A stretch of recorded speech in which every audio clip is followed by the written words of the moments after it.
osobola sikasika olwokuba ti kyekiba kikulimbira owooza essaawa eyo osobola banga bakola ki nga bafaanaganamu ne ubayita ekifaananyi ky'ono omusajja tufulabira ddala nga Bizenateete yo yali mbaddi ennyini wabula kyesimanyi oba kyekituufu kye yali abala kisinaba kumanya era kyenjagala abamu tugamba nti yali kyayika ayagala kuyisaawo obuyimba bwe kubanga ogambye kati awo nange wengenda okunyigira wengenda okunyigira yadde mukwano gwange singa ddala nga kituufu ddala yali mukwano gwange nnyo nga neesiga yandibadde ngamba ekintu ekyo nenkikola nekiyingiramu nga nkimanyi naye engeri gyatakiŋŋamba kiraga obaolyawo takola ki tanneesiga era nange wengenda okunyigira era oluviira wano ngenda ku poliisi Bizenateete ngenda kugulako omusango muganda wange nansonyiwa nengenda kugulako omusango okusobola okukiryalinga erinnya lyange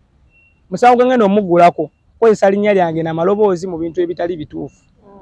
n'okunkozesa nga nze omuntu kubanga obulamu bwange badde mu katyabaga zaleeta aba media singa poliisi yajja essaawa eyo baswangiza ve ne bali bakubanze jeeki gwe musango ngenda omugulako Bizenateete